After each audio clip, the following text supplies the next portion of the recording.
Friends, welcome back to my channel. So మీకు Saturday episode ఎట్లా అనిపించింది అనేది కామెంట్ చేయండి. నాగార్జున గారు అయితే చాలా వరకు అయితే మనకు సాటిస్ఫాక్షన్ అనిపించింది ఎపిసోడ్. తిట్టాల్సిన వాళ్ళనైతే చాలా వరకు తిట్టారు, బూస్ట్ ఇవ్వాల్సిన వాళ్ళకి బూస్ట్ ఇచ్చారు. సో ఇంకా ప్రేరణ యష్మికి అయితే ఇంకా ఎక్కువ ఇవ్వాలి. నబీల్ మాట అయితే పాపం తీయనేలేదు. నబీల్ కూడా చాలా వరకు అసలు అతని ఊసే ఎత్తలేదు.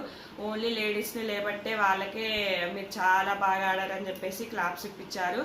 అయితే మరి రెడ్ ఎగ్ విషయము తర్వాత మాట్లాడుకుందామన్న నాగ్ సారు మరి ఎందుకు రెడ్ ఎగ్ సోనియాకి ఎందుకు ఇచ్చావు, సీత బాగా ఆడితే అన్న విషయం అయితే తీయలేదు. ఇంకా తర్వాత ప్రేరణ యష్మికి ప్రేరణ అని చిన్న చిన్న పాయింట్స్ కూడా అంటే అందరికీ అక్కడ దోశ విషయంలో ఏం జరిగింది అనేది క్లారిటీగా అయితే అందరికీ అర్థమయ్యేలా చెప్పారు. అయితే ఇక్కడ మరి విష్ణుప్రియని ఎందుకు ఎక్కువగా అనలేదు అంటే విష్ణుప్రియని ఎక్కువ సీన్ అయితే క్రియేట్ చేసింది, దానికి మద్దతు ఇచ్చింది మణికంఠని ఎక్కువ బ్లేమ్ చేశాడు. కానీ విష్ణుని మాత్రము ఇట్స్ హర్టింగ్ అని కొంచెం సీన్ క్రియేట్ చేసి ఏడ్చింది. నాకు ఏదో జైల్లో ఫుడ్ వేసినట్టుగా బిచ్చగాళ్ళకు ఫుడ్ వేసినట్టుగా వేసింది అని చెప్పింది. మణికంఠని దాన్ని అవును నాకు కూడా అట్లనే అనిపించింది అని చెప్పిన అతన్ని బ్లేమ్ చేసినట్టుగా నాకు అనిపించింది. మరి విష్ణుని ఎందుకు ఎక్కువగా అనలేదు? పుణ్యశ్రీ నుంచి పతివ్రత దాకా వచ్చావు అన్న ఒక మాట అనేసి వదిలేశాడు, ఎక్కువగా డ్రాగ్ చేయలేదు అనిపించింది. సో యష్మికి ఇంకా ఎక్కువ బూస్టప్ ఇవ్వలేదు. యష్మి లేచి నిలిచినప్పుడు అలా పాపం నువ్వు కూర్చో, నువ్వు అక్కడ సైలెంట్ అయ్యావు కదా, ఇప్పుడు కూడా సైలెంట్ అవ్వు అనే కొన్ని మాటలు అయితే అన్నాడు.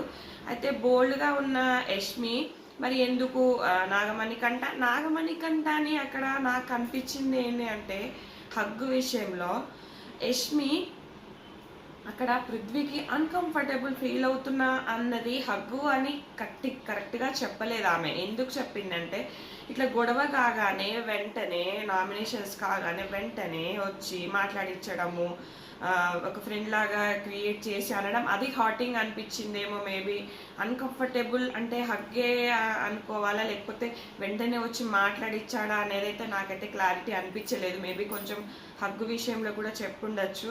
కానీ మణికంఠకైతే ఇక్కడ మంచి వార్నింగే ఇచ్చాడు కన్ఫ్యూజన్ రూమ్కి తీసుకెళ్ళి. ఎందుకంటే అట్లా ఇస్తేనన్నా అతను హగ్స్ అడగడం కానీ లేకపోతే సోనియాకి నాకు హగ్గు కావాలని అడగడం కానీ లేకపోతే నైనిక కానీ ఇవైతే ఎక్కువైపోయాయి. సో ఆ విషయంలో అయితే కంట్రోల్ చేశాడు. ఎందుకంటే బిగ్ బాస్ అనేది బయటకి వేరే రకంగా పోట్రై కాకుండా అయితే అక్కడైతే కంట్రోల్ చేసినట్టు అనిపించింది.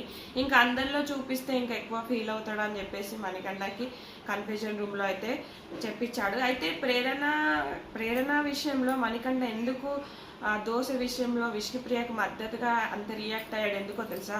అక్కడ క్యాబేజీ టాస్క్లో అక్కడ నాగమణికంఠ సంచాలకుడుగా ఉన్నాడు. అప్పుడు ప్రేరణకి నాగమణికంఠకి చిన్న ఇష్యూ అయింది. ప్రేరణ అంటది నాగమణికంఠను, అప్పుడు అది మనసులో పెట్టుకొని ఈ విషయం ప్రేరణ బ్యాడ్ చేయాలని చూసాడేమో, ఇంటెన్షనల్లీ చేశాడేమో అనిపించింది. ఇంటెన్షనల్గా కాదు. నాగమణికంఠ ఎప్పుడు గేమ్ గురించి ఆలోచిస్తాడు మొత్తము. అంటే యష్మి ఏమంటదంటే నేను ప్రతిసారి నామినేట్ చేస్తా అన్న విషయాన్ని అది ఇంకా అట్లనే కంటిన్యూ చేస్తుందేమో అని చెప్పి ఆమెను కలుపుకోవాలని అట్లా చేసిండు. అట్లనే అతను ఎప్పుడు గేమ్ గురించి ఆలోచిస్తాడని నాకు అనిపించింది.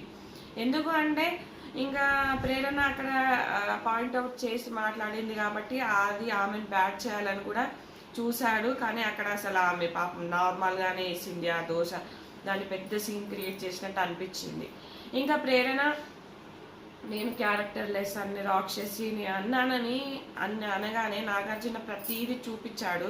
కానీ అక్కడ విష్ణు సీత ఇద్దరు కలిసి అటాక్ చేయడం అయితే నాకు కరెక్ట్ అనిపించలేదు.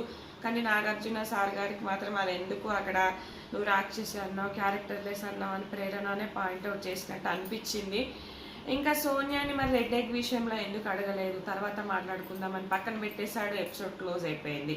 మరి ఏమైనా ఎడిటింగ్లో తీసేసారా తెలియదు, కానీ అక్కడైతే వరకు ఆ రెడ్ ఎగ్ టాపిక్ అయితే తీయలేదు. నెక్స్ట్ మనకి నిఖిల్కి మళ్ళీ చీఫ్ అయిపోయాడని చెప్పేసి ఇస్తాడు. ఇంకా అబ్బాయికి యాక్చువల్గా నేను అనుకునేది ఏంటంటే అబ్బాయికి ఎలాగో లీస్ట్ ఓటింగే ఉంది. అంతగానం బిగ్ బాస్ గురించి మెంటల్ గాడు బయాసుడు ఇవన్నీ పిచ్చి పిచ్చి మాటలన్నీ అన్నప్పుడు మరి రెడ్ కార్డ్ ఇచ్చేస్తుంది. ఎందుకంటే ఎలాగో లీస్ట్ ఓటింగ్ ఉంది. ఎలాగూ అట్లా క్షమించాల్సిన అవసరం లేదు, ఎలాగో వెళ్ళిపోయేవాడు, తర్వాత సెటిల్మెంట్స్ అన్ని చేసేస్తే అయిపోయేదని నాకు అనిపించింది. ఎందుకంటే ఒక సెన్సేషన్ క్రియేట్ అయ్యేది. అంటే మరి ఎందుకు ఆపారు అంటే మరి అతని కెరీర్కి ఏమైనా అడ్డంకులు అవ్వచ్చు, రెడ్ కార్డ్తో బయటకు వచ్చాడు అవ్వచ్చు అన్న ఉద్దేశంతో మేబీ చేయలేదేమో. కానీ అట్లా చేసుంటే ఏంటంటే అరే ఇంకా మళ్ళీ ఎప్పుడు అట్లా మాట్లాడకుండా అట్లా చేసేవాడేమో నాకు అనిపించింది. ఎందుకంటే ఎప్పుడైనా బిగ్ బాస్ చూసినంత వరకే ఆ క్రేజ్ ఉంటుంది. తర్వాత రెడ్ కార్డ్తో బయటకు వచ్చాడా, ఇట్లా వచ్చాడా, ఇతను బాగా ఆడాడని మనం అంత ఏం గుర్తు పెట్టుకోం జనాలు. నాకు తెలిసి బిగ్ బాస్లో ఉన్నంత వరకే వాళ్ళని మనం అభిమానిస్తాం. వన్స్ ఒకసారి అయిపోయాక వాళ్ళు ఏం చేస్తున్నారు, వాళ్ళు ఏంటి అనేది మనం మర్చిపోతాం. జస్ట్ విన్నర్స్ ఎవరు, రన్నర్స్ ఎవరు ఇంతవరకే మాట్లాడుకుంటాం.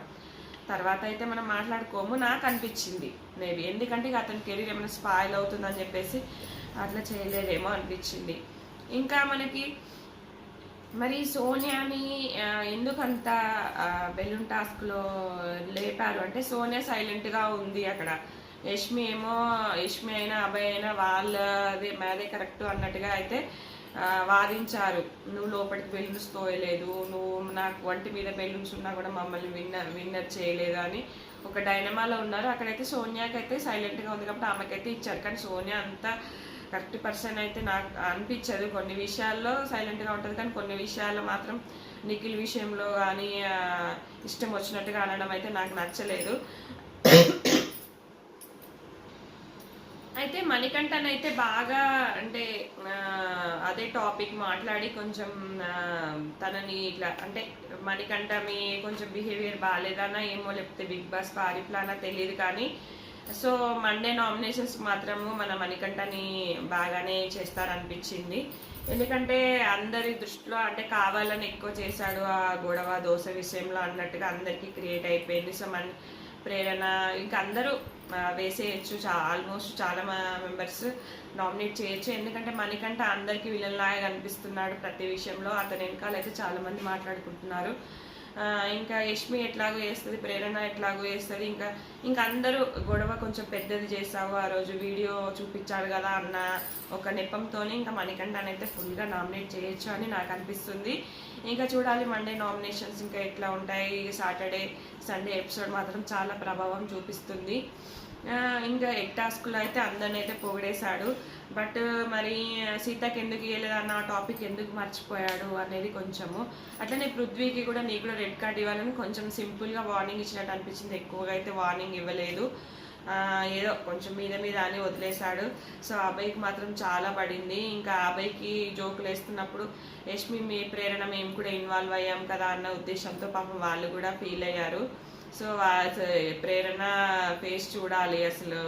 నాగార్జున గారు మాట్లాడేటప్పుడు చాలా టెన్షన్ పడిపోతుంది. అంటే మేము కూడా సపోర్ట్ చేస్తాం కదా, మమ్మల్ని ఏమంటారో అని చాలా ఇన్నోసెంట్గా అనిపించింది ప్రేరణ. ఉన్నది ఉన్నట్టుగా కరెక్ట్గా మాట్లాడుతున్నట్టు మంచి క్యూట్ గర్ల్ లాగా నాకైతే ప్రేరణ అనిపించింది. సో నాగార్జున గారు ఇంకా కొన్ని విషయాలు తీసి కొన్ని ఇంకా బాగా చేస్తుంటే ఇంకా బాగుండేది. ఆల్మోస్ట్ సాటిస్ఫాక్షన్గా ఉంది ఎపిసోడు. సరే కొన్ని టాపిక్స్ తీయలేదేమో అనిపించింది. ఇది ఫ్రెండ్స్, ఈ వీడియో నచ్చితే కనుక లైక్ చేయండి, షేర్ చేయండి. ఇంకా మరిన్ని వీడియోస్తో మేము ముందుకు వస్తూనే ఉంటాను. నాకు నచ్చిన అభిప్రాయం నేను చెప్పాను, మీ కామెంట్స్ కూడా మీరు చెప్పండి. కొంచెం లైక్ చేయండి friends. Thank you for watching.